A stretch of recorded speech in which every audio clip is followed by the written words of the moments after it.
Good morning, কেমন আছেন? আমার নতুন আর একটা ব্লগে আপনাদের স্বাগত জানাই। আজকে শুক্রবার।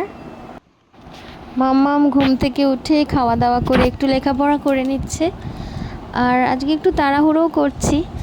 আজকে একটু রান্না করব। এখানে মাছের তরকারি, মাছ তেমন ছিল না।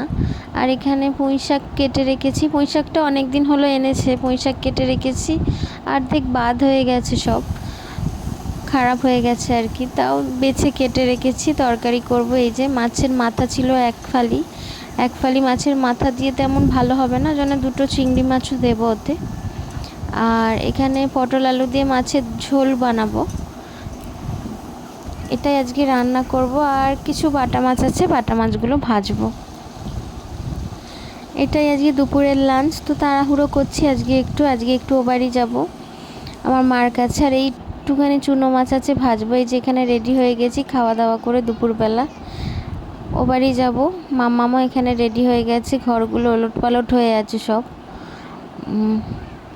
তো এখানে মায়ের কাছে এসে গেছি। তো আজকে স্পেশাল দিন আমার জন্য, আজকে আমার জন্মদিন। ওই জন্য মানে যেমন হোক করে মার কাছে আসার চেষ্টা করি। যতদিন মা আছে, মা ডাকে, ততদিন মার কাছে যাই।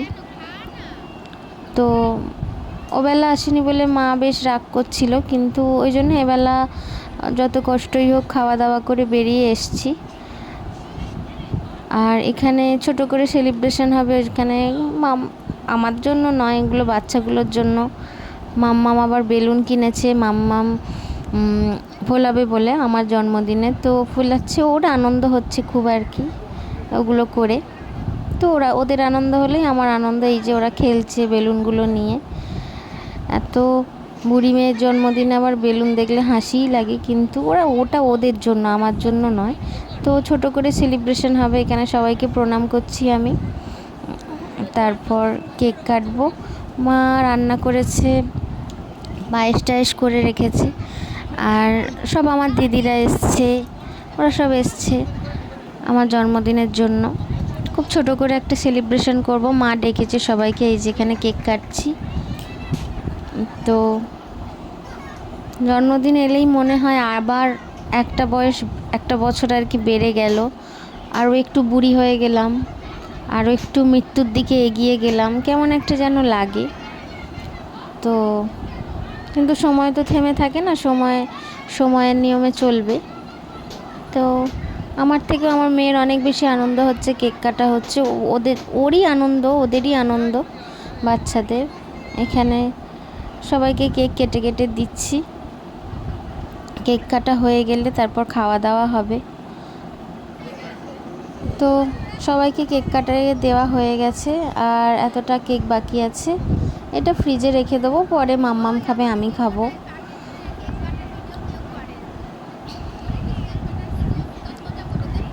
তারপর একটু পরে আবার ডিনার করবো, জন্য এখন কেক টেক বেশি খাইনি, আর ভালো লাগছে না খেতে। তো আমি যেহেতু যাইনি, মা একার দ্বারায় মার অত কিছু রান্না করা সম্ভব হবে না, ওজন্য ওইখান থেকে হোম ডেলিভারি নিয়ে নিয়েছিলাম। তো এখানে রাইস আছে, চিকেন আছে, তো ডিমের টেবিল আছে, এইসব আমাদের এখানে হোম ডেলিভারি বেশ প্রচলিত আর কি। হোম ডেলিভারি নিয়ে নিয়েছিলাম। আর এখানে গান চালিয়ে নাচানাচি করছে ওরা সব বাচ্চারা, আমিও একটু একটু নাচছি। ওই অন্যায় করছে। এইসব বাড়ির কটা মানুষজন, আমার কাছের মানুষগুলো আর কি এসছে সব। আমার দিদিরা, জামাইবাবুরা, আমার ভাই বোন, আমার বাড়ির ভাই বোন সবাই এসছে। ওদের নিয়েই সব আনন্দ করছি একটুখানি। তো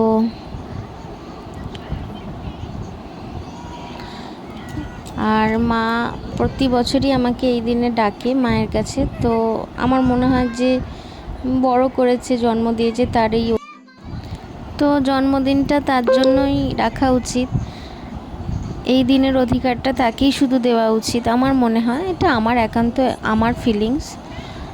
তো মাম্মাম এখানে নাচছে, আর ওর নাচ দেখছে সবাই। পাগলের মতো নাচছে। ও সারা দুপুর ঘুমালো না, সারা দুপুর এতটা জার্নি করে এলো, ওর কিন্তু এনার্জির একটুও কম নেই। এই যে এখানে সবাই মিলে খেতে বসে পড়েছে, আমিও ওখানে মাম্মামকে খাওয়াবো, তারপর আমি খাবো। এই যে আমার মা আমার জন্য এইসব আয়োজন করেছে, রাইস, ডিমের টেবিল, চিকেন তো ছিলই, ডাল টাল এগুলো করেছে, ভাজাভুজি। হ্যাঁ, আরও একটা মিসিং আছে, এখানে মাছ ভাজাও ছিল, মাছ ভাজাটা তখনও দেওয়া হয়নি যখন ভিডিও তুলছিলাম। মাছ ভেজে রেখেছিল, ইলিশ মাছ ভাজা, আর এই সব করেছে, যেমন পেরেছে মায়ের সামর্থ্য তেমন আয়োজন করেছে আর কি। আর এখানে এরা অন্যায় করছে, বাজি ফাটাচ্ছে কারণ আরসিবি জিতেছে বলে। সেদিন মনে হয় কি খেলা হচ্ছিল দেখে ওই সব করছে। মানে মানুষ কত পাগল হলে এরকম করে, আমাদের বাড়িতে এরকম পাগলরাও থাকে।